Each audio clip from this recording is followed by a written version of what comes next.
The handcuffs clicked shut with a sound that seemed to echo through 23 years of silence. Detective Maria Santos watched as Ella Scott, 67 years old with silver hair pulled into a neat bun, didn't resist as Officer Chen guided her toward the patrol car. The morning sun cast long shadows across the manicured lawn of 412 Maple Street, where neighbors had gathered in their bathrobes and pajamas, coffee cups forgotten in their hands as they witnessed something none of them could have imagined. "Mrs. Scott?" called out Jenny Morrison from across the street, her voice cracking with disbelief. "There has to be some mistake." But Ella Scott said nothing. Her pale blue eyes, the same ones that had watched over neighborhood children for decades, stared straight ahead as if she were looking through time itself. In her right hand, she clutched a small wooden music box, the kind that played a simple melody when opened, the kind that might have once belonged to a little girl. The crime scene tape from 2001 was long gone, of course.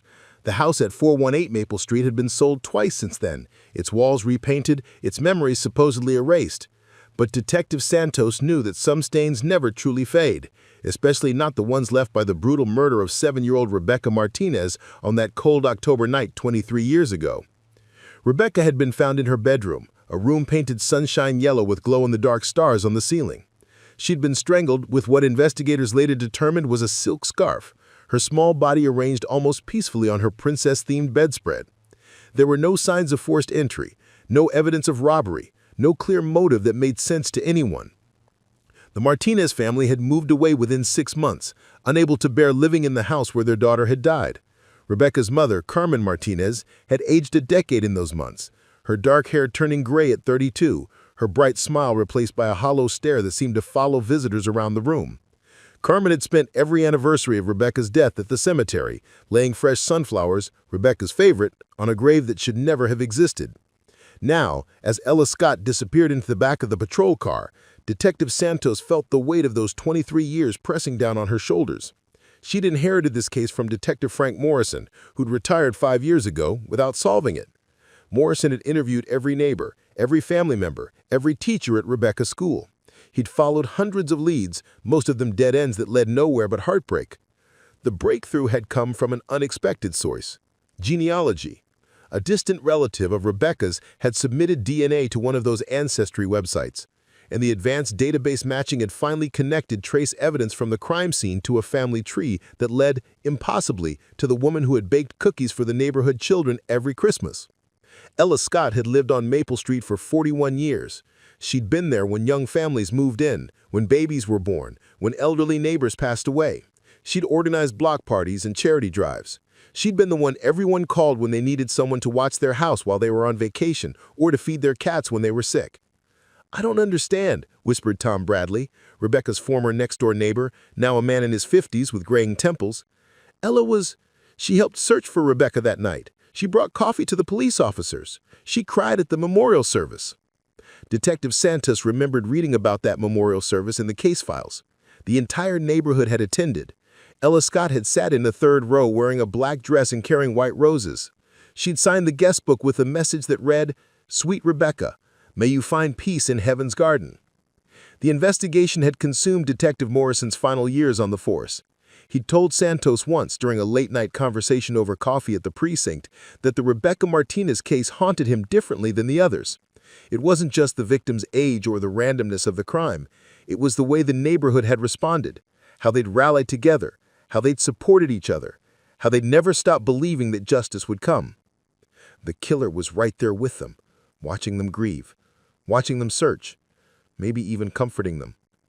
Now, looking at the music box that Ella Scott had been holding, Detective Santos wondered what melody it played. Was it "Twinkle, Twinkle, Little Star"? Or "Mary Had a Little Lamb"? Was it something that Rebecca might have loved? Or was it something else entirely, a keepsake that held meaning only to the woman who had carried a terrible secret for more than 22 years? The forensics team was already setting up inside Ella's house, their equipment bags and cameras a stark contrast to the cozy interior filled with hand-knitted throws and family photographs. Santos noticed a cat, orange and white, watching the proceedings from beneath the dining room table. Even the cat seemed confused by the sudden invasion of strangers in uniforms. Mrs. Patterson from next door appeared at Santos's elbow, her walker planted firmly on the sidewalk. At 84, she was one of the few neighbors who remembered the night of the murder clearly. She'd been the one to call 911 when Carmen Martinez's screams had shattered the quiet neighborhood at 11:47 p.m. "Detective," Mrs. Patterson said, her voice shaky but determined, "I need you to know something. Ella Scott was here that night. She came running over when she heard the commotion. She stayed with us until dawn, making sure everyone was okay. She held Carmen while she cried." The irony wasn't lost on Santos. If the DNA evidence was correct, and she had no reason to doubt the lab results, then Ella Scott had indeed been there that night, but not as a concerned neighbor rushing to help. She'd been there as a killer returning to witness the discovery of her crime. The crowd of neighbors was growing larger as the morning progressed. Word spread quickly in small communities, and Maple Street hadn't seen this much activity since the original investigation in 2001. Santos noticed how they clustered in small groups, whispering among themselves, their faces a mixture of shock, disbelief, and something that might have been fear. Because if Ella Scott, sweet, grandmotherly Ella Scott, who had never missed a birthday or failed to send a sympathy card, could commit murder, then what did that say about the world they thought they knew? Officer Chen returned from processing the arrest, his young face troubled. "Detective? She hasn't said a word, not about the charges, not about wanting a lawyer, nothing. She just keeps winding that music box." Santos nodded, making a mental note to have the music box processed as potential evidence. 23 years was a long time to keep a secret, especially one that had destroyed a family and shattered a community's sense of safety. What had driven Ella Scott to kill a 7-year-old child? What had she been doing in the Martinez house that night? And how had she managed to live with herself all these years, watching Carmen Martinez suffer, watching the neighborhood struggle to heal? The questions multiplied like shadows as the sun climbed higher. But Detective Santos knew that answers, when they came, often brought their own kind of darkness. The truth about Rebecca Martinez's murder was finally emerging, but she suspected that the real story, the why behind the unthinkable, would be more complex and more heartbreaking than anyone could imagine. As the patrol car carrying Ella Scott disappeared around the corner, the music box's melody seemed to linger in the autumn air, a ghost song that had taken 23 years to find its way home. Ella Scott's day had begun the same way it had begun for the past 8 years at 5:30 a.m., with a cup of Earl Grey tea and a glance at the framed photograph on her kitchen windowsill. The photograph showed a young woman with Ella's same pale blue eyes and a smile that seemed to light up the black and white image from 1962. Margaret Rose Scott, Peggy, the daughter who had lived for only 3 years, but whose memory had shaped every day of Ella's life for the 6 decades that followed. Before the arrest, before the DNA match, before the world collapsed around her carefully constructed existence, Ella had been preparing for what she called her Tuesday routine. Every Tuesday for the past 15 years, she had volunteered at the Riverside County Library, reading stories to children during the morning hour that librarian Susan Walsh had designated as story time with Mrs. Scott. The children adored her. 4-year-old Tommy Brennan always saved her a seat in the reading circle, his gap-toothed grin lighting up when she arrived with her canvas bag full of picture books. 7-year-old Sarah Chen brought her drawings, crayon masterpieces of rainbows and flowers that Ella always praised with genuine enthusiasm. 8-year-old Marcus Thompson, shy and serious behind thick glasses, had begun reading chapter books after Ella introduced him to the Chronicles of Narnia. "Mrs. Scott makes all the voices different," Sarah had told her mother once. "The dragon sounds really scary, but the princess sounds like singing." Ella's voice had always been one of her gifts. Even as a young woman, she'd had quality that made people lean closer when she spoke. as if her words carried secrets worth discovering. She'd used that voice to teach third grade for 37 years at Riverside Elementary, to comfort neighbors during difficult times, and to sing lullabies to the children she babysat when their parents needed an evening out. But voices, Ella had learned long ago, could carry more than comfort. They could carry lies with the same gentle cadence as truth. The morning of her arrest, she had laid out her Tuesday clothes with the same care she'd taken for decades: a navy blue cardigan with pearl buttons, pressed slacks in soft gray, and the comfortable flats that didn't hurt her feet during the long walk through the library stacks. She'd chosen 3 books for story time: The Velveteen Rabbit, Where the Wild Things Are, and a new arrival about a little girl who befriended a lonely dragon. She'd never had the chance to read that last book to the children. Detective Santos, studying Ella's background in the hours following the arrest, discovered a woman whose life had been built around routine and service.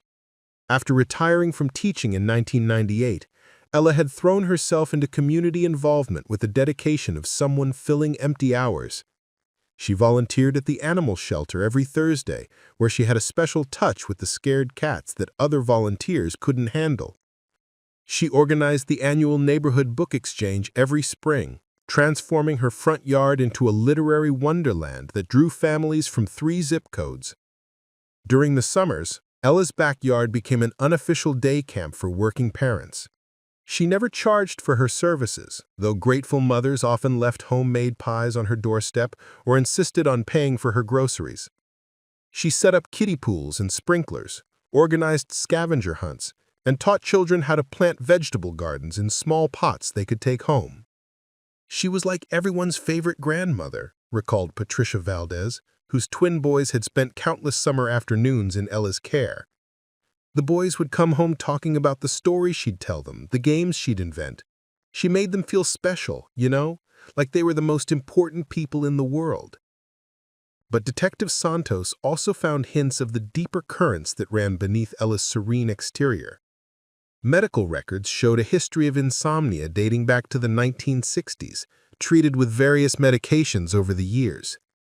Neighbors mentioned that they sometimes saw lights on in her house at 3 or 4 in the afternoon, and more than one had encountered her taking late-night walks around the neighborhood, always carrying a small flashlight and always alone. "I thought she was just a night owl," explained neighbor Robert Kim. "You know how some people are. I'd be coming home from a late shift at the hospital, and I'd see her walking past the streetlights, just wandering around. She always waved if she saw me."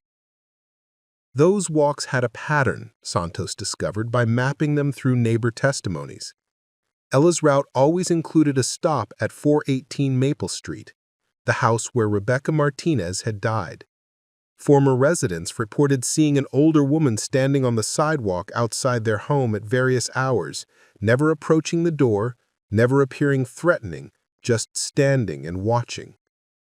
"It creeped us out a little," admitted Janet Fuller, who had owned the house from 2003 to 2009. "But when we asked around, everyone said it was just Mrs. Scott and that she'd lived in the neighborhood forever. People said she'd been really affected by what happened to that little girl. We figured she was just, paying her respects or something." The music box that Ella had been clutching during her arrest was a mystery that deepened with each detail Santos uncovered. It was handmade, crafted from cherry wood with inlaid mother-of-pearl details that suggested both skill and expense.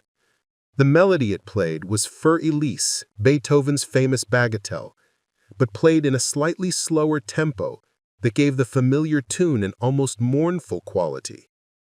Ella's sister, Dorothy Hawkins, who lived in Phoenix and hadn't spoken to Ella in over a year, provided some context during a difficult phone call with Santos.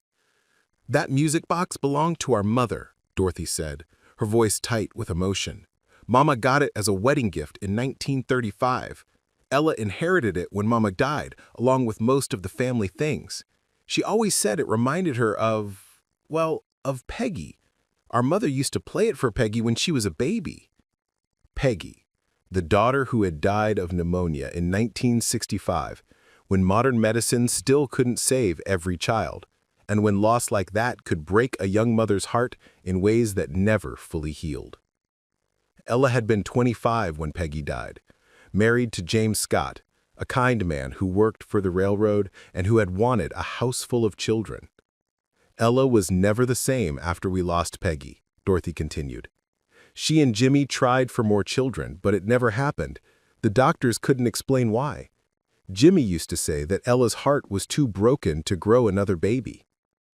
James Scott had died in 1987 from a heart attack, leaving Ella alone in the house on Maple Street that they'd bought with dreams of filling it with children's laughter. For 14 years, Ella had lived as a widow, finding purpose in other people's children, creating the family life she'd never been able to have for herself. But what Detective Santos found most troubling was a detail buried in the original police reports from 2001. During the initial neighborhood interviews, Detective Morrison had noted that Ella Scott seemed unusually knowledgeable about Rebecca Martinez's daily routines. She knew that Rebecca liked to play in her room after dinner, she often fell asleep listening to music from a small radio, and that her parents usually checked on her around 10 p.m. before going to bed themselves. She was very helpful, Morrison had written in his notes, seemed genuinely concerned about the family, mentioned that she'd often seen Rebecca playing in the yard and that the child had waved to her several times. Santos realized now that this knowledge could have come from more than casual observation. It could have come from surveillance, from planning, from the careful study that a predator might undertake before selecting a victim. The thought made Santos's stomach turn, but she forced herself to consider all possibilities. Had Ella Scott been watching the Martinez family? Had she somehow fixated on Rebecca as a replacement for the daughter she'd lost decades earlier? Or was there something else, some other motivation that explained the inexplicable? The DNA evidence was irrefutable. Traces of skin cells found under Rebecca's fingernails had been matched to Ella Scott with a certainty that left no room for doubt. But DNA could tell investigators who committed the crime. It couldn't tell them why. As Santos continued reviewing the case files, she found herself thinking about the woman who had spent 23 years living among people who had never suspected her secret. Ella attended Rebecca's funeral. She contributed to the scholarship fund established in the child's memory. She even helped Carmen Martinez pack boxes when the family moved away, offering quiet support during those horrible final weeks on Maple Street. How does someone do that? How does someone commit an unthinkable act and then spend decades comforting the people they've wounded? Was it guilt that drove Ella to help search for Rebecca's killer, knowing all along that she was the one they sought? Or was it something darker, a need to stay close to the investigation, to control the narrative, to ensure that the truth never emerged? The afternoon sun was setting as Detective Santos closed the case files and prepared to interview Ella Scott for the first time. 23 years of questions were about to meet a woman who had kept her secrets locked away for longer than some of her victims' siblings had been alive. In her jail cell, Ella Scott sat quietly on the narrow cot, still winding the music box with steady, practiced motions. The melody of Fur Elise drifted through the concrete corridors. A ghost song from a life that had just ended, even though the woman who lived it was still breathing. The interview room at the Riverside County Sheriff's Department smelled like industrial disinfectant and burnt coffee. Detective Santos sat across from Ella Scott, noting how the woman's hands remained folded in her lap with the same precise composure she might have displayed during a parent-teacher conference. The music box had been taken as evidence, but Ella's fingers still moved in the small, repetitive motions of someone winding an invisible key. "Mrs. Scott, I need to inform you that this conversation is being recorded," Santos began, her voice professional but not unkind. "You have the right to remain silent, and you have the right to an attorney. Do you understand these rights?" Ella's pale blue eyes met Santos's gaze directly. "I understand," she said, her voice carrying that same gentle quality that had charmed children and neighbors for decades. "But I don't need a lawyer just yet. Can you tell me where you were on the evening of October 15th, 2001? "At home," Ella replied without hesitation. "I was at home, preparing lesson plans for my third-grade class. We were studying the solar system that month. Santos consulted her notes, though she already knew what they contained. Several neighbors reported seeing you outside around 11:30 p.m., shortly before Mrs. Martinez discovered her daughter's body. Yes, I heard the screaming. I came outside to see if I could help. Before you heard the screaming, Mrs. Scott, neighbors reported seeing you walking in the area around 11 p.m. For the first time, Ella's composure flickered. Her fingers stopped their winding motion, and she looked down at her hands as if surprised to find them empty. I often took walks in the evening, she said finally. I had trouble sleeping. Did your walks usually take you past 418 Maple Street? Sometimes. Santos leaned forward slightly. Mrs. Scott, we have DNA evidence that places you inside the Martinez house that night. Skin cells found under Rebecca's fingernails match your genetic profile with 99.97% certainty. The words hung in the air between them like a challenge. Santos expected denial, anger, maybe a demand for a lawyer. Instead, Ella Scott sat quietly for nearly a minute, her breathing steady, her expression almost peaceful. She was such a beautiful child, Ella said finally. Rebecca. She had her mother's eyes, but her smile was all her own. Mrs. Scott, I need you to tell me what happened that night. What happened? Ella's voice took on a dreamy quality, as if she were recounting a half-remembered story. What happened was that I lost my mind for a little while. Or maybe I found it. I'm still not sure which. Santos felt her pulse quicken, but she kept her voice calm. Can you be more specific? I'd been watching her for weeks, months really. Not in a bad way, Ella added quickly, as if the distinction mattered. She reminded me of someone. Of whom? My daughter. My Peggy would have been about Rebecca's age if she'd lived. Same height, same way of skipping when she was happy. Rebecca used to skip to the mailbox every afternoon when she got home from school. Santos made a note, but didn't interrupt. Sometimes the best interviews were the ones where suspects told their own stories. I started leaving little gifts, nothing big, a flower from my garden left on their doorstep, a drawing I'd made of a butterfly tucked into their mailbox. I thought I could be part of her life somehow, like a fairy godmother. Did you ever speak to Rebecca directly? Oh no, Ella said, looking shocked at the suggestion. That would have been inappropriate. I was just watching over her, you understand, making sure she was safe. The irony of that statement wasn't lost on Santos, but she pressed on. What changed on October 15th? Ella's face grew distant, and when she spoke again, her voice was barely above a whisper. I saw her through her bedroom window. She was brushing her hair, getting ready for bed. Looked so much like Peggy in that moment that I forgot where I was, or when I was. Santos felt a chill run down her spine. What do you mean, you forgot? I thought I was looking at my own daughter. I thought I was back in 1965, and Peggy was getting ready for bed, and I needed to go tuck her in and read her a story. So you entered the house? The back door was unlocked. Carmen always forgot to lock it after she put out the garbage cans. I had noticed that on my walks. Santos realized that Ella had been surveilling the family far more extensively than anyone had suspected. What happened when you went inside? Ella's hands began the winding motion again, though there was no music box to wind. I went upstairs. Rebecca's door was open. She was sitting on her bed, and when she saw me, she smiled. She wasn't afraid at first. What did you do? I told her I was there to read her a story. I told her I was her grandmother Ella. Santos felt her stomach drop. What did Rebecca say? She said she didn't have a grandmother Ella. She said her grandmothers lived in Mexico and their names were Rosa and Elena. Ella's voice broke slightly. She was such a smart little girl. Too smart. What happened next? She started to get scared. She called for her mama, and I panicked. I didn't want her to be scared of me. I didn't want her parents to think I was a bad person, so I tried to keep her quiet. Santos had read the autopsy report. She knew that Rebecca Martinez had been strangled with a silk scarf, probably one that Ella had brought with her. "How did you try to keep her quiet, Mrs. Scott?" "I had a scarf. A blue silk scarf that had belonged to my mother. I was going to use it as a belt for the story costume I was making for my class. I put it around her neck to keep her from screaming. And then?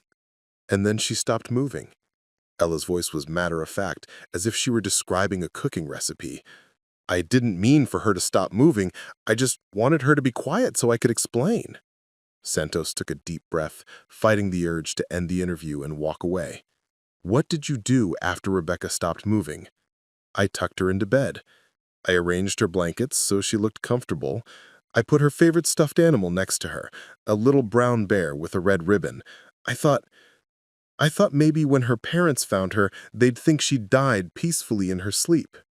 The calculated nature of the staging disturbed Santos more than the crime itself. "What then?" "I went home. I washed my hands and brushed my teeth and went to bed. But I couldn't sleep, so I went for another walk. That's when I heard Carmen screaming." "And you ran over to help?" "Of course. Carmen was my neighbor. She needed support." Santos stared at the woman across from her, trying to reconcile the grandmother figure who had comforted a grieving mother with the killer who had created that grief in the first place. "Mrs. Scott, do you understand that what you did was murder?" "I understand that Rebecca died because of me," Ella said carefully. "But I never meant to hurt her. I loved her." "Love doesn't usually involve breaking into someone's house and strangling their child." For the first time, Ella showed a flash of anger. "You don't understand what it's like to lose a child. You don't understand the hole it leaves in your heart. Rebecca was so alive, so full of joy. I thought maybe I could borrow some of that joy, just for a little while." "By killing her?" "By loving her." Ella's voice rose, and suddenly Santos could see the madness that lurked beneath the gentle exterior. "I loved Rebecca Martinez more than anyone else in that neighborhood. I watched over her. I protected her. I made sure she knew she was special." "You murdered her, Mrs. Scott." "I made a mistake," Ella said, her voice returning to its previous calm. "One terrible, awful mistake that I've regretted every day for 23 years. "Is that why you kept going to the house? Why you participated in the search efforts? Was it guilt?" Ella considered this question for a long moment. "Partly guilt," she admitted, "but also I wanted to stay close to her. Even after she was gone, I felt responsible for Rebecca. I wanted to make sure her memory was honored." Santos felt sick. "You attended her funeral." "I sang in the choir. We performed Amazing Grace, Rebecca's favorite song, according to her mother. You helped Carmen pack when she moved away. She was suffering. I understood what it felt like to lose a child." The circular logic of it was maddening. Ella Scott had committed murder, then spent decades comforting the people she'd traumatized, apparently genuinely believing that she was helping them heal from a tragedy she had caused. "Mrs. Scott, in all these years, did you ever consider confessing?" "Every day," Ella said simply. "But what good would it have done? Rebecca was already dead. Carmen had already suffered. The neighborhood had already been shattered. My confession wouldn't have brought Rebecca back. It might have given her family closure. Or it might have destroyed even more lives. I was a teacher, Detective Santos. I had hundreds of students over the years. I volunteered with children at the library, at the animal shelter, in the community.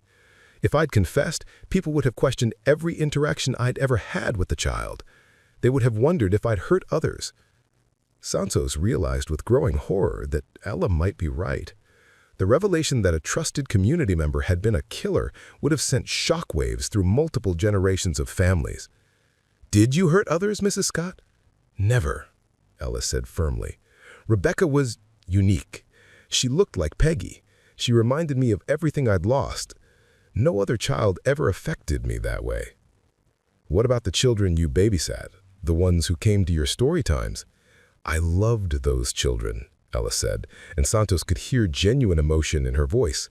"I protected them. I nurtured them. I would have died before letting anyone hurt them." "But you killed Rebecca." "I killed Rebecca by accident while trying to love her. there's a difference. Santos wasn't sure there was a difference, at least not one that mattered to a 7-year-old girl who would never grow up. Mrs. Scott, I need to ask you about the music box. Ella's hands resumed their winding motion. It belonged to my mother. She used to play it for Peggy when she was a baby. Why were you holding it this morning when we arrested you? I play it when I can't sleep. I've been playing it every night since the DNA database matched my profile. I knew you'd come eventually. Santos felt a chill. You knew we'd matched your DNA? I've been following genealogy developments for years, Detective. I knew that someday technology would advance enough to solve cold cases like Rebecca's. I've been waiting. You could have confessed before we caught you. I could have, Ella agreed, but I wasn't ready. I needed to finish some things first. What things? I've been writing letters to Carmen Martinez, to Rebecca's father, to her siblings. I wanted them to understand that their daughter was loved, even by the person who made the terrible mistake that ended her life. Santos made another note. Where are these letters? They're in my desk at home, top drawer, in a manila envelope marked, for Rebecca. I was going to mail them after I died. I didn't expect to be arrested first. The interview continued for another hour, but Ella Scott had no more revelations to offer. She had loved a child to death, spent 20 years living with the guilt, and now seemed almost relieved to have been caught. She answered questions with the patience of a teacher explaining difficult concepts to a slow student, apparently unaware that her matter-of-fact descriptions of murder and deception were chilling everyone who heard them. When Santos finally ended the recording, she felt as if she'd been sitting across from a puzzle with pieces that didn't quite fit together. Ella Scott was clearly mentally ill, but her illness had manifested in ways that allowed her to function normally for decades while hiding a terrible secret. She was a killer who genuinely seemed to love children, a neighbor who had comforted people she had traumatized, a woman who had spent 23 years trying to atone for a crime she refused to fully acknowledge as intentional murder. As Santos walked out of the interview room, she thought about the children who were waiting for story time at the library that afternoon. They would learn eventually that Mrs. Scott wasn't coming back, but would they ever understand why? Would anyone? Outside the sheriff's department, news vans were already gathering. Word of the arrest had leaked, and by evening, the story would be leading newscasts across the region. Beloved teacher arrested in 23-year-old murder case. Grandmother figure accused of child's death. DNA breakthrough solves cold case that shocked community. But none of those headlines would capture the full complexity of what Santos had just witnessed. How do you explain that monsters sometimes look like grandmothers? How do you tell a community that the person they'd trusted with their children had killed someone else's child out of a twisted form of love? As Santos drove back to Maple Street to continue processing the crime scene, she thought about the music box and its endless, mournful melody. Some songs, she realized, were meant to comfort. Others were meant to haunt. And some, like the tune that Ella Scott had been playing for 23 years, managed to do both at once. The letters were exactly where Ella Scott had said they would be, tucked inside a manila envelope in her desk's top drawer beneath a stack of library volunteer schedules and grocery store coupons. Detective Santos opened the envelope with gloved hands, her heart heavy with the knowledge that she was about to read the thoughts of a woman who had lived with murder for 23 years. The first letter was addressed to Carmen Martinez, written in Ella's careful teacher's handwriting on cream-colored stationery that smelled faintly of lavender. My dear Carmen, by the time you read this, you will know what I did to your beautiful Rebecca. I have carried this secret in my heart for so many years that it has become part of me, like a second heartbeat that never stops reminding me of my terrible mistake. I need you to know that Rebecca was not afraid at the end. She looked at me with her beautiful dark eyes, and I told her a story about a princess who lived in a castle made of clouds. I sang to her softly until she fell asleep, and then I made sure she was comfortable and warm. I know you will never forgive me, and I don't expect you to. But I want you to know that not a single day has passed that I haven't thought about Rebecca, haven't wished I could trade places with her, haven't prayed that somehow my love for her could bring her back to you. Your daughter was the light of the neighborhood.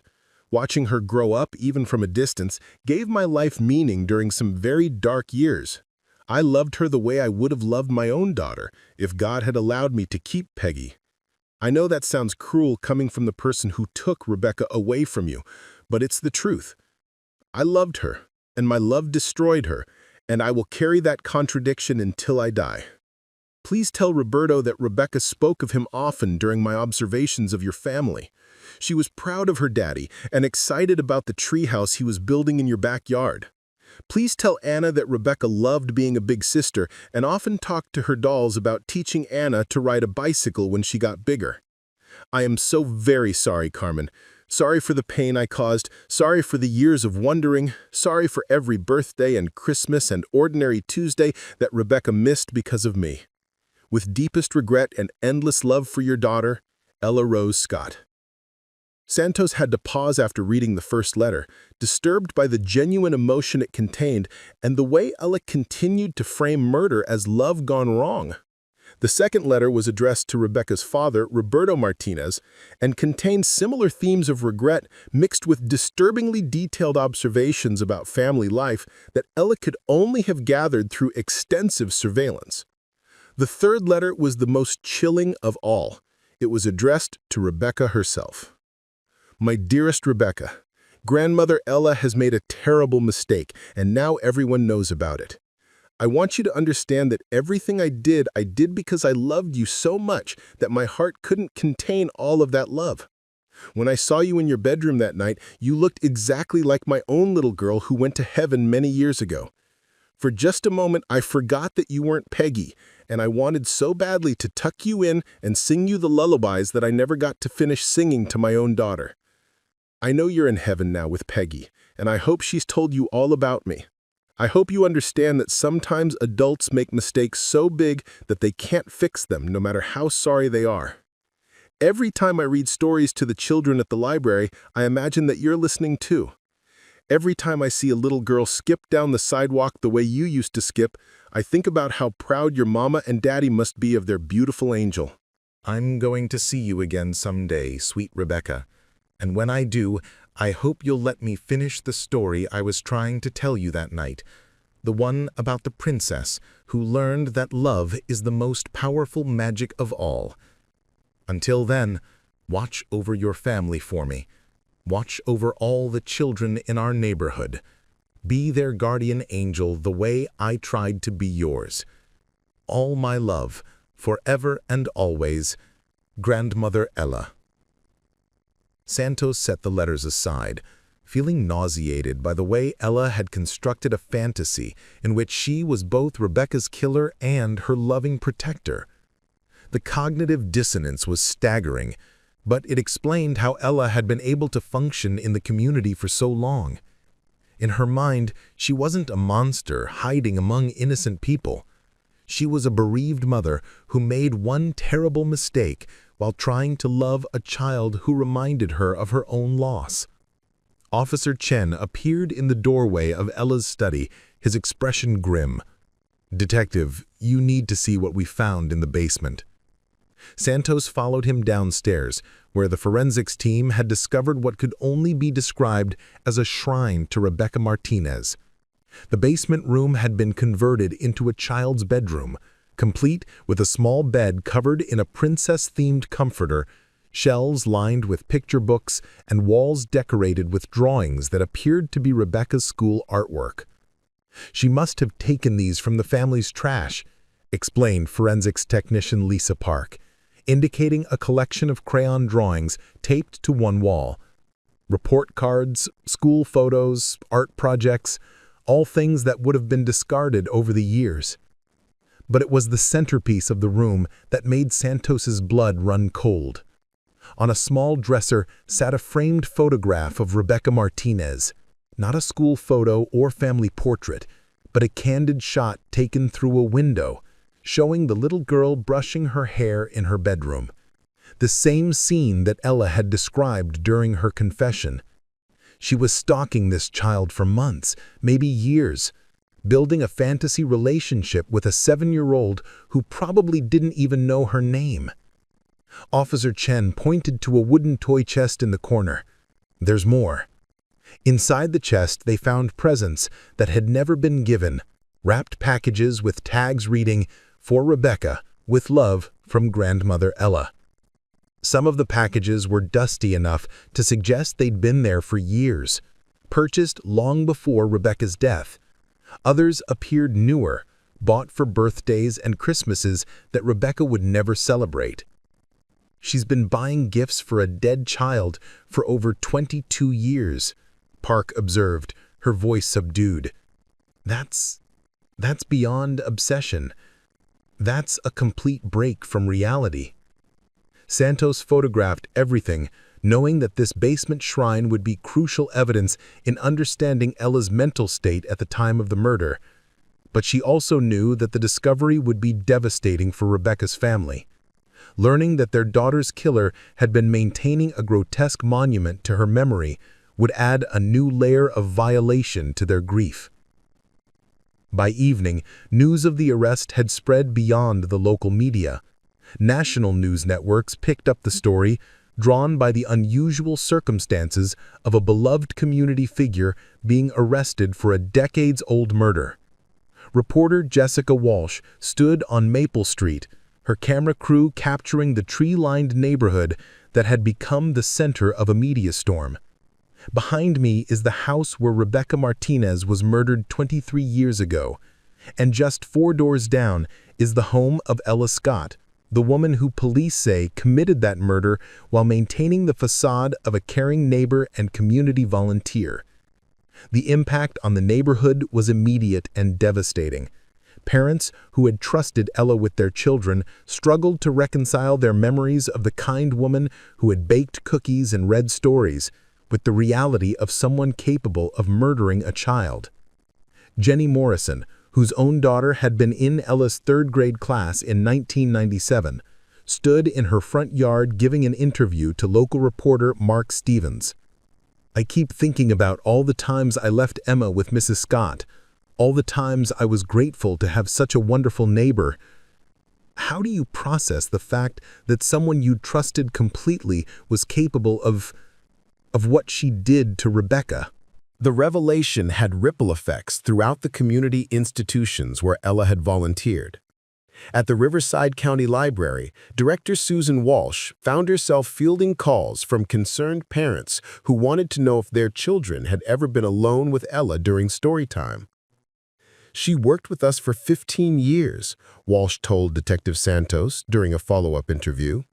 15 years of being patient and kind with children, of never showing any signs of whatever was really going on inside her head. How do we tell parents that we had no way of knowing?" At Riverside Elementary, where Ella had taught for 37 years, Principal Margaret Foster was dealing with phone calls from former students and their parents. Many of Ella's former third graders were now adults with children of their own, and they were struggling to understand how someone who had been so influential in their young lives could have been harboring such a dark secret. "She was Teacher of the Year 3 times, Foster told Santos. Parents requested her specifically for their children. She had this gift for making every child feel special, for helping shy kids come out of their shells. The idea that she could have hurt a child is just incomprehensible." But perhaps the most difficult conversation took place when Detective Santos called Carmen Martinez, now living in San Antonio with her husband and their other children. Carmen had remarried 5 years after Rebecca's death, finding love again with a man who had helped her heal from the trauma of losing her firstborn child. She now had 2 teenage sons who had never known their sister. "Carmen, this is Detective Santos with the Riverside County Sheriff's Department. I'm calling because we've made an arrest in Rebecca's case." The silence on the other end of the line stretched for nearly 30 seconds before Carmen's voice, older now but still carrying traces of the young mother who had lost everything, whispered, "Who?" "A neighbor named Ella Scott. She lived on your street when Rebecca died." "Mrs. Scott?" Carmen's voice rose in disbelief. "The teacher who helped me pack boxes when we moved? The woman who brought coffee to the police officers during the search? Yes, ma'am. She's confessed to the murder. The sound that came through the phone was part sob, part scream. The cry of a mother whose worst nightmare had just taken on an even more horrifying dimension. She held me while I cried. She told me that Rebecca was in heaven, that God would watch over her. She killed my baby and then comforted me about it? Santos had prepared for this call, but nothing could have made it easier. Mrs. Martinez, there's something else you need to know. We found evidence that she'd been watching Rebecca for some time before the murder, and she wrote letters addressed to you and your family. What kind of letters? Apologies? Explanations? She claims she loved Rebecca, that she never meant to hurt her. The silence that followed was 23 years of pain, confusion, and rage. When Carmen finally spoke, her voice was steady but cold. I want to read them. I want to understand how someone could murder my child and then live next door to us for months afterwards, pretending to care. Santos made arrangements to send copies of the letters to Carmen's attorney, knowing that they would provide some answers, but also raise new questions about the nature of Ella's mental illness and the extent of her delusions. Meanwhile, at the county jail, Ella Scott sat in her cell, still moving her fingers in the winding motion that had become habitual. She had requested paper and a pen, and she spent her days writing more letters to former students, to library children, to neighbors who had trusted her with their most precious relationships. I want them to understand, she told the jail chaplain, Father Miguel Rodriguez, during one of his visits. I want them to know that I never hurt any other child, that Rebecca was special, that what happened to her was never supposed to happen. Father Rodriguez, who had been counseling inmates for 20 years, found himself struggling to understand Ella's mindset. Mrs. Scott, do you understand that what you did was wrong? Of course it was wrong, Ella replied, looking at him as if he'd asked whether the sky was blue. Taking a life is always wrong, but I didn't mean to take her life. I meant to love her. Love doesn't involve breaking into someone's home and harming their child. Doesn't it? Ella asked, and for a moment Father Rodriguez glimpsed the fractured thinking that had led to Rebecca's death. When you love someone so much that you can't bear to be apart from them, when you love someone so much that their happiness becomes more important than your own life, isn't that when love becomes dangerous? The chaplain realized he was speaking to someone whose understanding of love had been so distorted by grief and mental illness that she genuinely couldn't distinguish between nurturing and destroying. Ella Scott loved children the way a collector might love butterflies, with an intensity that required possession, even if possession meant death. As the investigation continued, Detective Santos uncovered more evidence of Ella's long-term surveillance of the Martinez family. Credit card records showed purchases of binoculars, a telephoto lens for a camera, and night vision equipment. Phone records revealed that Ella had called the Martinez house dozens of times in the months before Rebecca's death, always hanging up when someone answered. She was building up to something, Santos explained to District Attorney Patricia Reeves during a case briefing. The murder wasn't a sudden impulse, it was the culmination of months of obsessive behavior. Reeves, who had been a prosecutor for 25 years, shook her head in dismay. How does someone maintain this level of delusion for 2 decades? How does someone convince themselves that they were protecting a child by murdering her? The answer, according to forensic psychiatrist Dr. Amanda Walsh, lay in a combination of factors that had created the perfect storm for tragedy. Ella's profound grief over losing her own daughter had never been properly treated. Her social isolation after her husband's death had left her without healthy relationships to ground her in reality. And her access to children through teaching and volunteering had given her plenty of opportunities to project her maternal fantasies onto other people's children. She created an elaborate delusion in which she was Rebecca's spiritual grandmother. In her mind, she wasn't a stranger stalking a child, she was a loving family member watching over a precious little girl. When Rebecca didn't respond to her advances the way she expected, Ella's fantasy world collided with reality in the most violent way possible. The case was shaping up to be a legal nightmare. Ella's confession was clear, but her obvious mental illness raised questions about her competency to stand trial. Her decades of community service and lack of any other criminal history would complicate sentencing. And the bizarre nature of her delusions meant that even experienced court professionals were struggling to understand her motivations. But for the people of Maple Street, the legal complexities mattered less than the simple, horrible truth. Someone they had trusted with their children's safety had been a killer all along. The woman who had read bedtime stories and baked birthday cakes had murdered a 7-year-old girl and then spent 23 years living among the people she had traumatized. As Detective Santos prepared her case files for the district attorney's office, she thought about the music box that started this whole revelation. Somewhere in the evidence locker, Feu Elise waited in silence, its melody trapped inside wood and metal until someone wound the key again. Like Ella Scott's secret, the music had been waiting all these years to be released. And now that it was finally playing, no one could unhear its haunting tune. 6 months after Ella Scott's arrest, the courtroom was packed with people whose lives had been forever changed by the revelations of that October morning.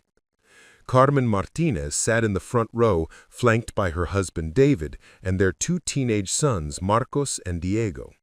She had aged gracefully since leaving Maple Street, her dark hair now streaked with silver, but her eyes held the same determined strength that had helped her survive the unthinkable loss of her firstborn child.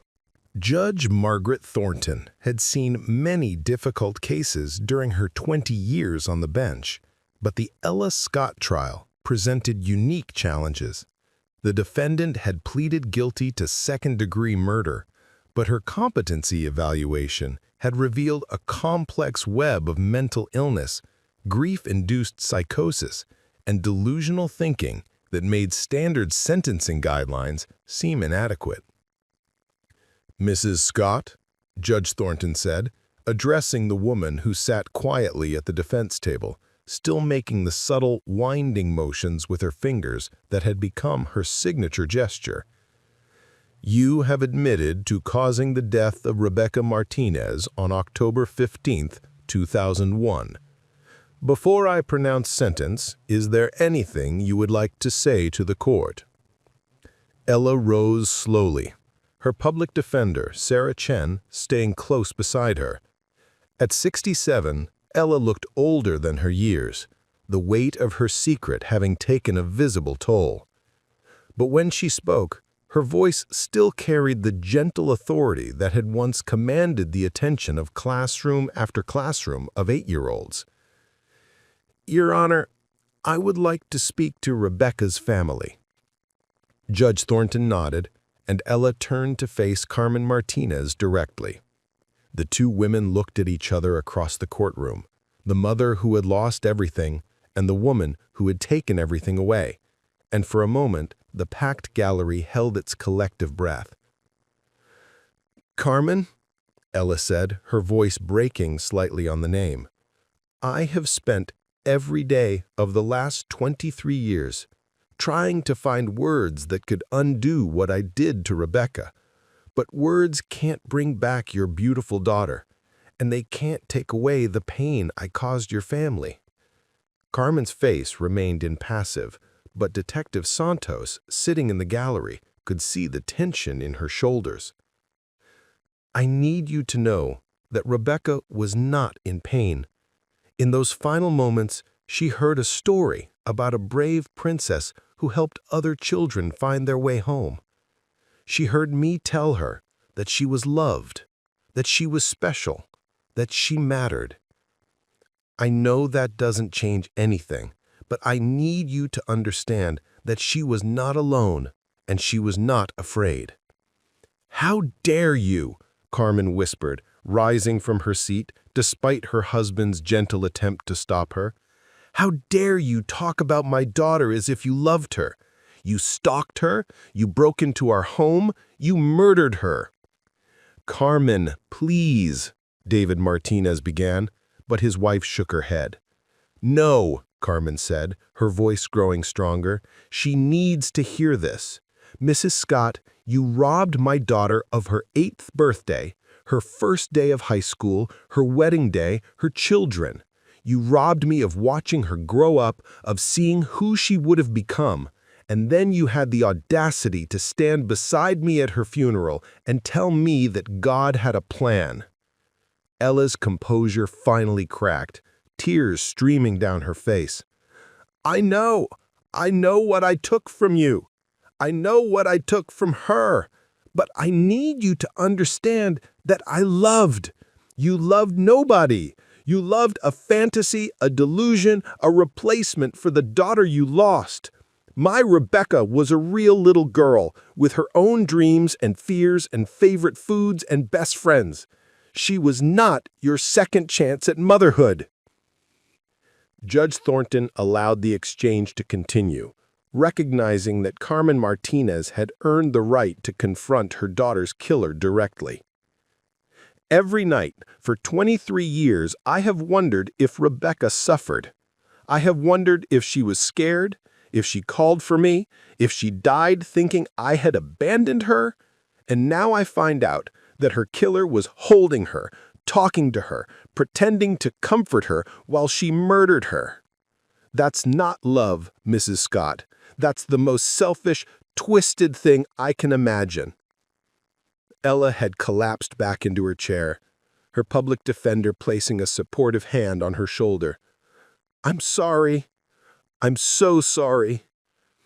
Sorry doesn't give me back 23 years. Sorry doesn't let me see my daughter's face one more time or hear her laugh or watch her blow out birthday candles.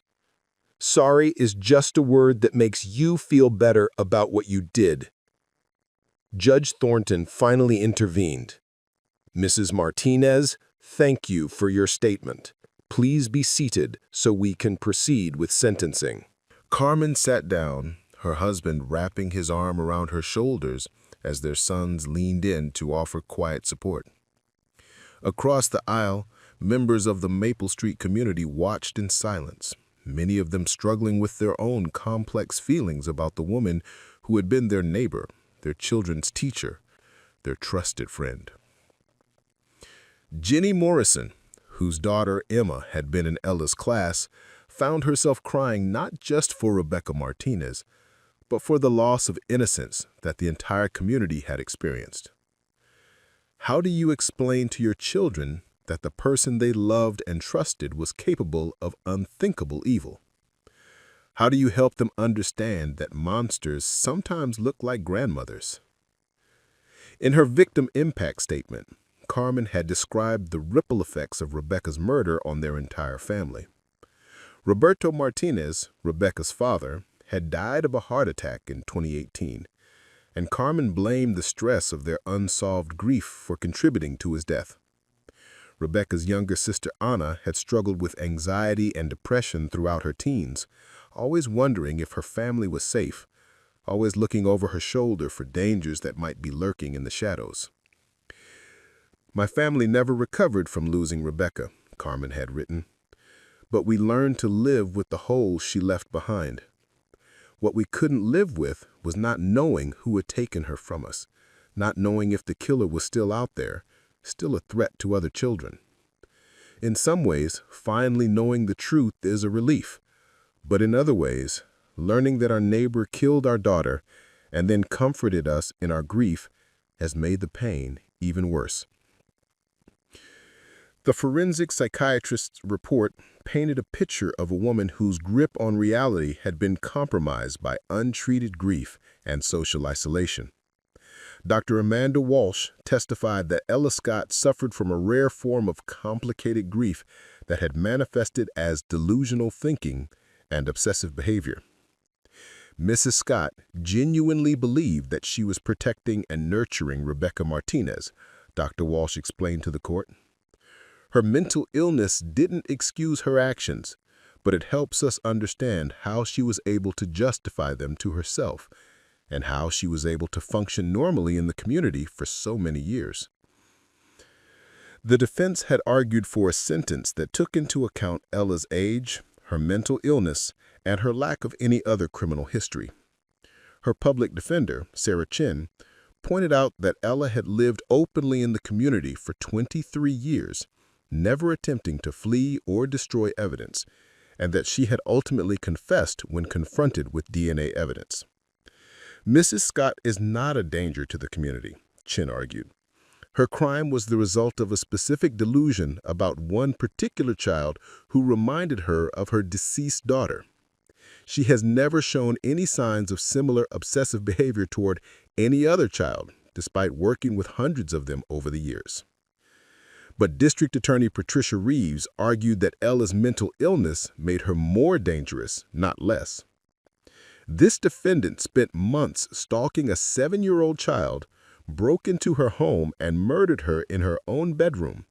Then she participated in the search for the killer, comforted the grieving family, and attended the victim's funeral.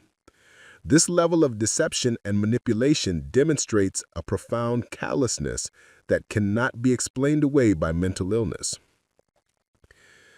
Judge Thornton took 2 weeks to consider her decision, reviewing hundreds of pages of psychiatric evaluations, victim impact statements, and character references from people who had known Ella Scott as a teacher, neighbor, and community volunteer. When court reconvened for sentencing, the judge addressed the complex factors that made this case unlike any other in her experience.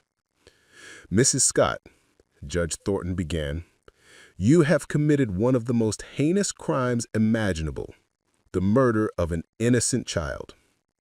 But you have also spent the majority of your adult life serving children and families in your community, apparently without causing harm to anyone else. The judge paused, looking directly at Ella, who sat quietly with her hands folded in her lap. The court must balance justice for Rebecca Martinez and her family with the reality of your mental illness and the unique circumstances of this crime. While your mental condition helps explain your actions, it does not excuse them. You took the life of a beautiful little girl who did nothing wrong except capture your attention. The judge sentenced Ella to 25 years to life in prison, with the possibility of parole after serving 20 years. Given Ella's age, it was effectively a life sentence, but it acknowledged the complexity of her mental state and her otherwise exemplary record of community service. I hope that you will use your remaining years to seek treatment for your mental illness and to find some way to honor Rebecca's memory in a healthy, constructive manner, the judge concluded. As court officers prepared to escort Ella away, she turned one last time toward Carmen Martinez. "I will never stop being sorry," she said quietly, "and I will never stop loving Rebecca." Carmen didn't respond, but Detective Santos saw her close her eyes briefly, as if trying to shut out words she never wanted to hear. The aftermath of the sentencing brought unexpected developments. Carmen Martinez established the Rebecca Martinez Foundation, dedicated to supporting families of murdered children and advocating for better mental health resources in schools and communities. The Foundation's first initiative was a program to train teachers and community volunteers to recognize signs of mental illness and obsessive behavior. If someone had noticed Mrs. Scott's declining mental health and gotten her help before she fixated on Rebecca, my daughter might still be alive, Carmen explained during the Foundation's launch event. We can't change what happened, but we can try to prevent it from happening to other families. Riverside County Library implemented new policies requiring background checks and psychological evaluations for all volunteers working with children. Several other institutions in the community followed suit, recognizing that good intentions and community standing weren't sufficient qualifications for working with vulnerable populations. On Maple Street, the community struggled to heal from the revelation that one of their most trusted neighbors had been harboring such a dark secret. Several families moved away, unable to bear living so close to the scenes of both the crime and the deception that followed. Others stayed, determined to reclaim their neighborhood from the shadow that Ella Scott's actions had cast over it. Jenny Morrison organized a memorial garden for Rebecca Martinez in the small park at the end of Maple Street. Neighbors contributed flowers, trees, and a small bench with a plaque that read, "In memory of Rebecca Martinez, beloved daughter and neighbor, taken too soon but never forgotten." The garden became a place where community members could process their grief and confusion, where parents could explain to their children that bad things sometimes happen, but that love and community could help people heal from even the worst tragedies. Mrs. Patterson, now 87, and one of the few neighbors who remembered the night of the murder clearly, often sat on the memorial bench in the evenings, watching children play in the park where Rebecca should have been playing with her own children by now. "You can't make sense of something like this," she told a reporter from the local newspaper, "but you can choose how you respond to it. We can let it destroy our faith in each other, or we can use it to remind us how precious and fragile our children are." At the state prison where Ella Scott began serving her sentence, she was assigned to work in the library, helping other inmates earn their GEDs and learn to read. Prison officials noted that she was a model prisoner, quiet and helpful, but she continued the finger-winding motion that had become her way of coping with anxiety and grief. She wrote letters to Carmen Martinez every month, though Carmen never responded and eventually asked that the letters be returned unopened. Ella also wrote to former students and community members, trying to explain her actions and express her remorse, but most of these letters went unanswered as well. The one person who did respond was Father Miguel Rodriguez, the jail chaplain who had visited Ella during her pre-trial detention. He continued to correspond with her, trying to help her understand the difference between love and obsession, between protecting children and harming them. "She may never fully grasp the enormity of what she did," Father Rodriguez told Detective Santos during one of their conversations. "Her mental illness has created a worldview where her actions were motivated by love, and that makes it very difficult for her to accept that she was actually acting out of selfishness and delusion." Detective Santos closed the Rebecca Martinez case file with mixed feelings. Justice had been served in the legal sense. The killer had been caught, tried, and sentenced, but the emotional aftermath of the case would continue for years, affecting everyone who had been touched by Ella Scott's deception. The neighborhood children who had loved Mrs. Scott's story times would grow up questioning their ability to trust adults. The families who had welcomed her into their homes would struggle with feelings of violation and betrayal. And somewhere in San Antonio, Carmen Martinez would continue to mourn not just the daughter she had lost, but the innocence and sense of safety that had died with Rebecca on that October night in 2001. 2 years after the sentencing, Detective Santos received a call from the state prison medical facility.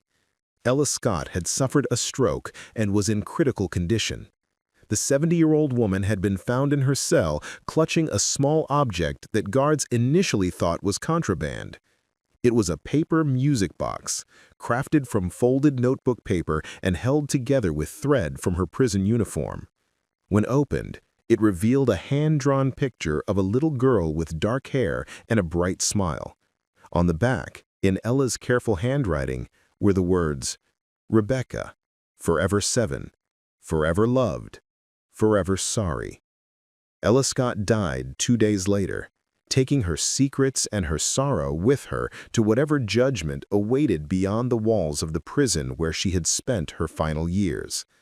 The music box was returned to her sister Dorothy, who donated it to the Rebecca Martinez Foundation, along with a letter of apology for her family's failure to recognize and treat Ella's mental illness before it led to tragedy. The real music box, the cherrywood one with mother-of-pearl inlays that had played Frialise, remained in the evidence locker, a silent witness to the intersection of love and madness that had destroyed 2 families and forever changed a community. Sometimes, Detective Santos would think about that music box and wonder what melody it would play if someone wound it up again. Would it still sound mournful, or would time have changed its tune? Would the notes carry the weight of Rebecca's lost future, or would they somehow, impossibly, carry the hope that her memory might help prevent other tragedies? She never found out. Some songs, Santos realized, were meant to remain unheard, their silence more powerful than any melody they might produce. 3 years later, the Rebecca Martinez Foundation's annual memorial run drew more than 500 participants to Riverside Park on a crisp October morning. Carmen Martinez, now 54 with laugh lines that had slowly returned to her face, stood at the starting line watching runners of all ages prepare for the 5K race that honored her daughter's memory while raising money for childhood mental health initiatives. Among the runners was Marcus Thompson, the shy boy who had once hidden behind thick glasses during Ella Scott's library story times. Now 26 and a pediatric counselor, Marcus had become one of the Foundation's most passionate advocates, using his own experience of having trusted a killer to help other children process trauma and betrayal. "Mrs. Martinez," Marcus said, approaching Carmen before the race began, "I wanted you to know that we've had 3 referrals this month from teachers who recognized warning signs in community volunteers. The training programs are working." Carmen smiled, the expression no longer tinged with the profound sadness that had defined her features for so many years. Rebecca would be proud that her story is helping keep other children safe. The training programs had become the Foundation's signature initiative, teaching educators, community leaders, and parents to recognize the subtle signs of obsessive behavior, unhealthy attachment, and mental illness that might pose risks to children. The curriculum included case studies, including Ella Scott's, that demonstrated how seemingly caring adults could harbor dangerous delusions. 5 years later, Dr. Sarah Chen, the public defender who had represented Ella Scott, published a groundbreaking study on the intersection of untreated grief and criminal behavior. Her research, conducted in partnership with the University of Illinois' Psychology Department, examined 50 cases of adults who had committed crimes against children while suffering from complicated grief disorders. The Ella Scott case taught us that community standing and professional reputation are not reliable indicators of mental stability. When grief becomes pathological, it can manifest in ways that are completely divorced from a person's previous character and behavior. The study led to new protocols for mental health screening in professions that involved regular contact with children. School districts across the country began requiring annual psychological evaluations for teachers and staff, while volunteer organizations implemented more rigorous screening processes. Jenny Morrison, whose daughter Emma had been in Ella's 3rd grade class, became a vocal advocate for these new policies. Now serving on the Riverside Elementary School Board, she helped implement some of the most comprehensive child protection measures in the state. We learned that good intentions aren't enough. Adults who work with children need ongoing support and monitoring to ensure that they're mentally and emotionally equipped for the responsibility. 7 years later, The house at 418 Maple Street, where Rebecca Martinez had been murdered, underwent a complete renovation. The new owners, a young family from Chicago, had purchased the property knowing its history. but determined to fill it with life and laughter again. 8-year-old Sofia Hernandez played in the same bedroom where Rebecca had died. Her walls now painted lavender with glow-in-the-dark planets on the ceiling. Sofia's parents, Maria and Carlos, had chosen to buy the house specifically because they wanted to honor Rebecca's memory by proving that love could triumph over tragedy. "We tell Sofia about Rebecca," Maria explained to a local newspaper reporter. "We tell her that a little girl who lived here before is watching over her like a guardian angel. It's our way of making sure Rebecca is remembered for the joy she brought to the world, not just for how she died." The memorial garden at the end of Maple Street had grown into a community gathering place, with annual festivals and regular events that brought neighbors together. Mrs. Patterson, now 92 and still sharp as ever, served as the garden's unofficial historian, sharing stories about the neighborhood's healing journey with visitors and new residents. "People ask me if I'm afraid, living so close to where it all happened," Mrs. Patterson told those who sought her wisdom. But fear doesn't honor Rebecca's memory. Community does. Love does. Making sure that what happened to her teaches us to take better care of each other, that honors her memory. 10 years later, Carmen Martinez's younger son, Diego, graduated from law school and announced his intention to specialize in victims' rights advocacy.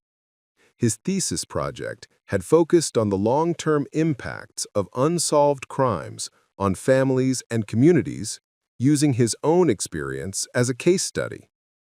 "Growing up in the shadow of my sister's murder taught me that justice isn't just about punishing the guilty. It's about helping the innocent rebuild their lives and making sure that tragedies like ours lead to positive changes that protect other families." Diego's older brother, Marcus, had become a successful engineer and father of twin daughters. He named one of them Rebecca, ensuring that his sister's name would live on in the next generation. The girls would grow up knowing their aunt's story, understanding both the tragedy of her death and the powerful legacy of healing and advocacy that grew from their grandmother's grief. Carmen herself had remarried, a quiet ceremony attended by close family and foundation board members. Her new husband, Thomas Walker, was a retired social worker who had lost his first wife to cancer. Together, they understood the complexities of building new happiness while honoring old griefs. "I thought I would never smile again after Rebecca died," Carmen reflected during an interview on the 10th anniversary of Ella Scott's arrest. "But I learned that healing doesn't mean forgetting. It means finding ways to let love grow around the edges of loss." 15 years later, the Riverside County Library's children's section featured a prominent display case containing books about emotional intelligence, mental health awareness, and healthy relationships. A small plaque dedicated the collection to "all the children who teach us that every story matters and every ending can lead to a new beginning." Susan Walsh, now in her 70s, but still serving as head librarian, often reflected on the years when Ella Scott had been one of their most beloved volunteers. The library's new policies, including psychological evaluations, ongoing training, and supervised interactions, had become a model for other institutions. We learned that protecting children requires vigilance, not just from parents and teachers, but from entire communities. The children who come here now are safer because we understand that good intentions must be supported by good practices. Tommy Brennan, the gap-toothed 4-year-old who always saved Ella a seat in the reading circle, was now a 19-year-old college student majoring in early childhood education. He credited his positive memories of story time despite their complicated connection to tragedy, with inspiring his career choice.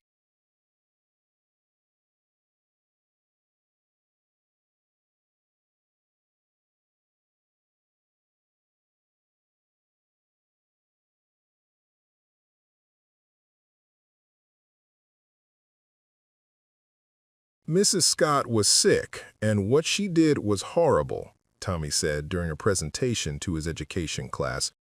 But the children she read to every week still deserved to love stories, to feel special, and to believe that adults could be trusted. Part of my job as a future teacher is to make sure I can be the kind of adult they deserve, someone who protects childhood instead of exploiting it.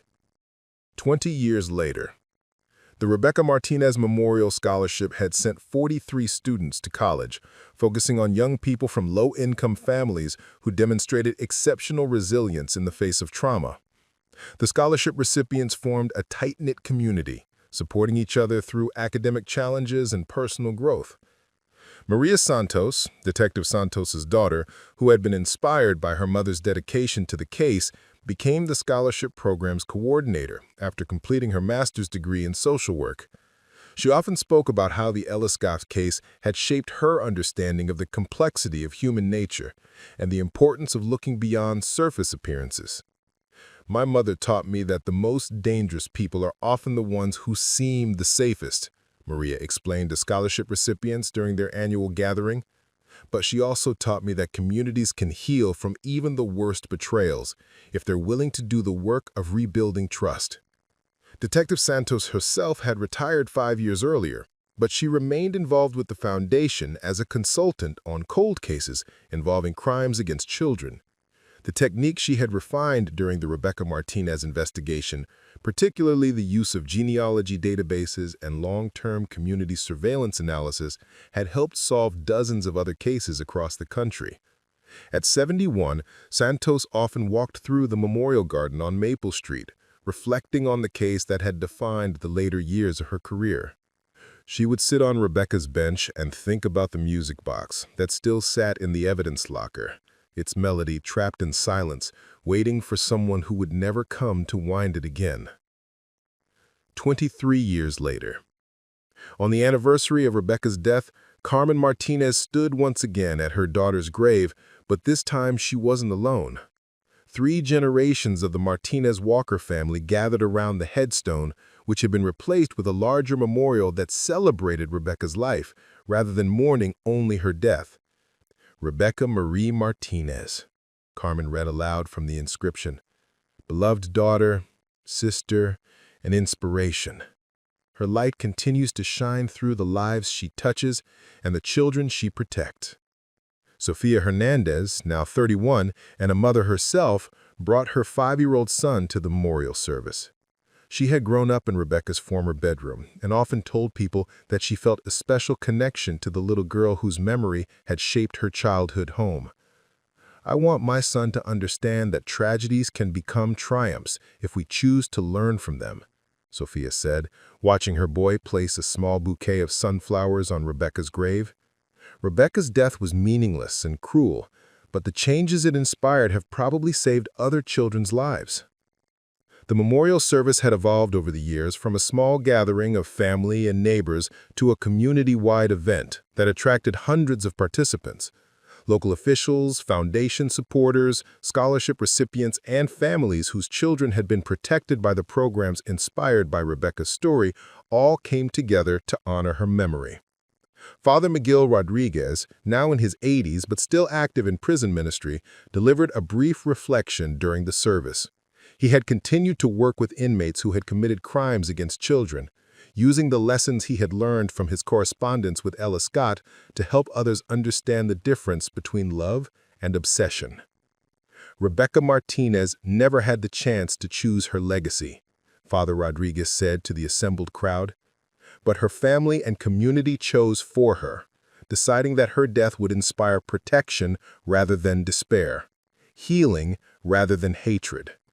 That choice has made all the difference. 25 years later. The final letter in Detective Santos's case file came from an unexpected source. Anna Martinez Chen, Rebecca's younger sister, who had been only 3 years old when her sister was murdered. Now 28 and a practicing psychologist specializing in childhood trauma, Anna had spent years working through her own complicated feelings about the case. Dear Detective Santos, I know you've retired, but I wanted you to know that I've decided to write a book about Rebecca's case and its aftermath. Not a true crime sensationalization, but a thoughtful examination of how communities respond to unthinkable acts and how healing happens over generations. I've interviewed dozens of people whose lives were affected by what Ella Scott did, neighbors who lost their sense of safety, children who had to learn that trusted adults could be dangerous, families who rebuilt their lives around the knowledge that evil sometimes wears a kind face. But I've also interviewed scholarship recipients who found hope in education, teachers who became more vigilant protectors of their students, and community members who chose to respond to betrayal with deeper commitment to caring for each other. The most surprising interviews were with former students of Mrs. Scott's from the 1980s and 1990s. Many of them have struggled with the revelation that someone who shaped their early education was capable of murder. But they've also used that knowledge to become more thoughtful parents, more careful guardians of the children in their lives. My mother doesn't like to talk about forgiveness when it comes to Mrs. Scott. She says forgiveness is for accidents and misunderstandings, not for calculated betrayals. But she has forgiven the community for not recognizing the danger, and she has forgiven herself for not somehow sensing that something was wrong. I think what I've learned from studying this case is that healing doesn't require forgiveness of the perpetrator, but it does require forgiveness of ourselves and each other for being human, for being fallible, for not being able to see into the dark corners of other people's hearts. Rebecca would be 32 now. She would probably be married, maybe with children of her own. She would have been an amazing aunt to my sons, an incredible daughter to watch grow into womanhood. But she also would have been just an ordinary person living an ordinary life, and no one would have established foundations or changed policies or saved other children in her name. I don't mean to suggest that her death was somehow worthwhile because of the good that came from it. That would be a terrible thing to believe. But I do mean that the choice to transform tragedy into purpose has honored her memory in ways that simple survival never could. Thank you for catching Mrs. Scott and for helping our family finally understand what happened to Rebecca. Your work gave us the gift of knowledge, and knowledge, however painful, is better than the torture of endless questions. With gratitude and respect, Anna Martinez Chen. Santos folded the letter carefully and placed it in the case file that she had never quite been able to close completely. 25 years after a 7-year-old girl's life was cut short by a neighbor's delusional love, the ripples of that tragedy were still spreading, still touching new lives, still inspiring new forms of protection and healing. The music box remained in the evidence locker, its songs silenced, but its presence a reminder that some melodies are too painful to play.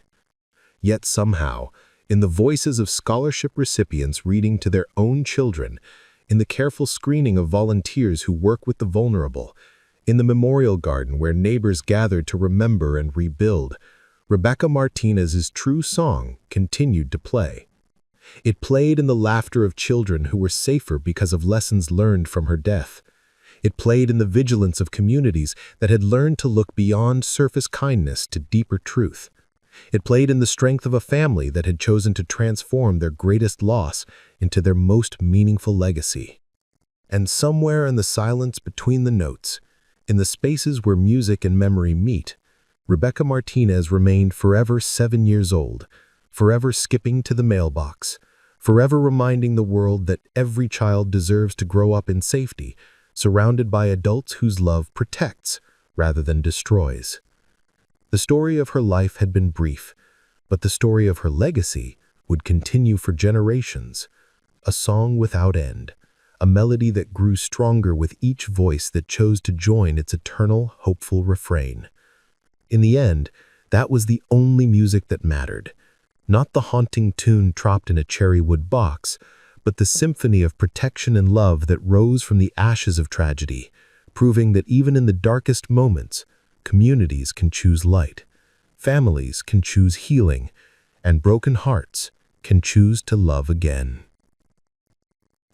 30 years later. The documentary filmmaker adjusted her camera angle, focusing on the weathered face of Detective Maria Santos, now 78 but still sharp-eyed and articulate.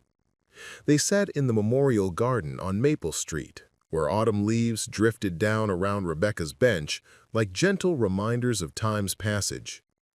"Detective Santos," the filmmaker said, 30 years after Rebecca's murder, what do you think her legacy really is? Santos considered the question carefully, her gaze moving across the garden where children from the neighborhood played under their parents' watchful eyes. The protective vigilance was different now, informed rather than paranoid, careful rather than fearful. Rebecca's legacy isn't just the foundation or the scholarship programs, Santos said finally. It's the thousands of small conversations that happen every day because of what we learned from her case. Parents who trust their instincts when something feels off about an adult in their child's life. Teachers who notice when a colleague seems overly invested in one particular student. Communities that understand that protecting children requires constant, thoughtful attention, not just good intentions. The documentary crew also interviewed Carmen Martinez Walker, now 71, and still gracefully leading the foundation that bore her daughter's name. Sitting in her San Antonio office, surrounded by photos of scholarship recipients and letters from families who'd been helped by the foundation's programs, Carmen reflected on the unexpected turns her life had taken. "People ask me if I ever imagined what Rebecca would be like now," Carmen said, her voice still carrying traces of the young mother who had lost everything. "She'd be 37. She might have children of her own, maybe grandchildren. But I've learned that dwelling on what might have been is less important than focusing on what still can be." Carmen's work had expanded beyond the original foundation. She now served on national boards addressing childhood trauma, testified before Congress about victims' rights, and had written 2 books about transforming grief into purpose. Her second husband, Thomas, had become equally passionate about the cause, using his social work background to develop family support programs. The most important thing Rebecca's death taught us is that healing doesn't mean moving on or getting over something. Healing means learning to carry the weight of loss in a way that strengthens rather than breaks you. And sometimes, if you're very fortunate, you can use that strength to lighten someone else's burden. The documentary also featured interviews with some unexpected voices. Dorothy Hawkins, Ella's sister, now 92 and living in a Phoenix assisted living facility, had finally broken her decades of silence about her sister's mental illness. "I knew Ella was struggling after Peggy died. But in those days, you didn't talk about mental health problems. You just expected people to cope, to move on, to be grateful for what they still had. I should have insisted she get help. I should have seen the warning signs." Dorothy had established a small foundation of her own, funding mental health services for grieving parents and promoting awareness about complicated grief disorders. Her late-in-life advocacy had become a powerful force in her community, where her story helped remove stigma from seeking psychological help. The documentary team had also tracked down several of Ella's former students, now middle-aged adults with children of their own. Their perspectives provided a complex portrait of a woman who had genuinely nurtured hundreds of children while harboring the capacity for unthinkable violence toward one. Jennifer Walsh, who had been in Ella's third-grade class in 1985, spoke candidly about the cognitive dissonance of learning that her beloved teacher was a killer. "Mrs. Scott changed my life in positive ways," Jennifer said. "She encouraged my love of reading, helped me overcome my shyness, and made me feel special during a difficult time in my family's life." Learning about Rebecca's murder didn't erase those positive experiences, But it did teach me that good people can do terrible things when their minds are broken. Jennifer had become a school counselor herself, specializing in identifying students who might be at risk for developing unhealthy attachments or obsessive behaviors. Her work had helped dozens of children receive early intervention before their emotional struggles could escalate into dangerous actions. The most moving interview in the documentary featured Anna Martinez Chen, Rebecca's younger sister, reading from the book she had finally published about the case. Titled, "When Angels Become Guardians, A Sister's Story of Loss and Legacy." The book had become required reading in many criminal justice and social work programs. "I used to be angry that Rebecca's death overshadowed her life," Anna read from her introduction. "She was defined by how she died rather than how she lived. But over the years, I've realized that her death didn't define her. Our response to her death defined us. And in choosing to respond with purpose rather than bitterness, with protection rather than paranoia, we honored the joyful, trusting child she was." Anna's book had sparked conversations about how communities should memorialize victims of violent crime. Rather than focusing solely on the tragedy, she advocated for celebrations of life that inspired positive action. The annual Rebecca Martinez Day in Riverside County had become a model for other communities, combining memorial services with family fun days, safety education, and community service projects. The documentary concluded with footage from that year's Rebecca Martinez Day, where more than 2,000 people gathered in Riverside Park for activities that ranged from grief counseling workshops to children's art classes to a 5K run that raised money for trauma recovery programs. Sofia Hernandez Kim, now 34 and the mother of 3 children, had become the event's primary organizer. Having grown up in Rebecca's former bedroom, she felt a special responsibility to ensure that the memorial remained focused on hope rather than horror. "Rebecca's room was where I learned to read, where I had sleepovers with friends, where I dreamed about my future. I never felt haunted by what happened there. Instead, I felt protected, like Rebecca was watching over me. That's the feeling we want to share with the whole community. The children who are taken from us too soon can still be guardians for the children who come after them." The documentary's final scene showed children playing in the memorial garden as the sun set over Maple Street. Their laughter echoed through the neighborhood where Rebecca Martinez once skipped to the mailbox, where Ella Scott walked late at night with her terrible secrets, where a community had learned to heal without forgetting. As the camera panned across the memorial plaque, the narrator's voice provided the concluding reflection.